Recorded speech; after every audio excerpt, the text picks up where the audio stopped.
AP Statistics, chi-squared, with Jeff, John, and Mikey. And chi-squared takes only positive values and are skewed only to the right, as you can see here. Specified by one parameter, degrees, or df equals degrees of freedom. Jeff. The total area under a chi-squared curve are equal to 1. As the number of degrees of freedom increases, the curve becomes more symmetrical. This curve is almost normal. John. Chi-squared test determines whether the distribution of one variable has been influenced by the other. This is used to test the null hypothesis. This is what you need to do. Number 1, create a two-way table for the SRS.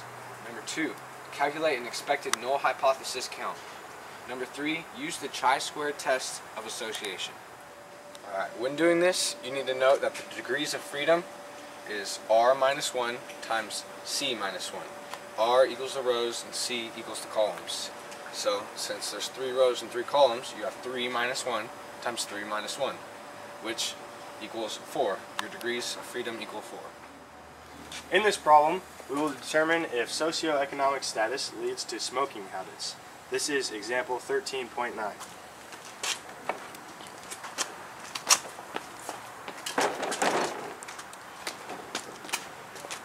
On this table, you can see socioeconomic status is at the top. Smoking habits are on the side. High socioeconomic status, middle socioeconomic status, and low. And then current smokers, former smokers, people who've never smoked, and then the totals on both rows and columns. Next, you'll have to find the expected count. And you do this by getting the row total times the column total all over n.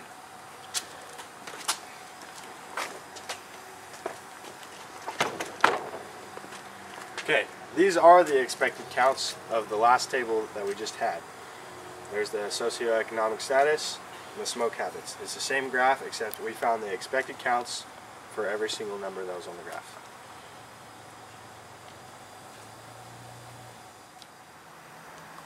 Chi-squared formula.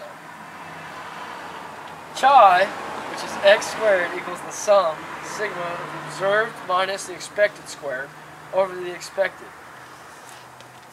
You have to do this for each value in the table except for the totals. Step 1. State the hypothesis. You have HO, which is a null hypothesis, which is smoking and socioeconomic status are independent. Then you have the HA, which is smoking and socioeconomic status are dependent.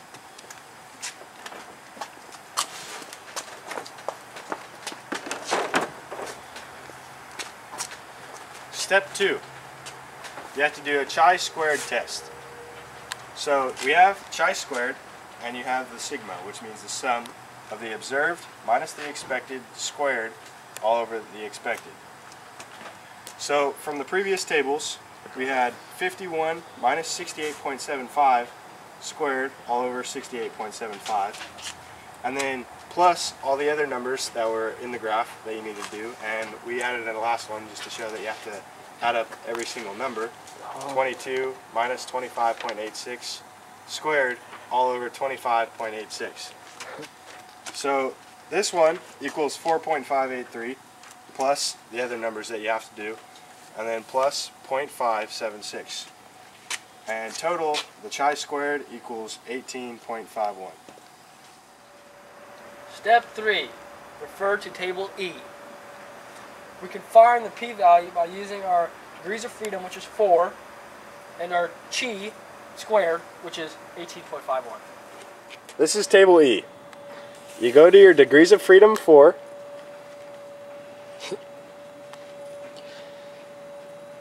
and then you go over to where you find your chi-squared number. Okay, our chi-squared number is 18.51, which lies between 18.47 and 20.00. This shows that our p-value is between 0.001 and 0.0005.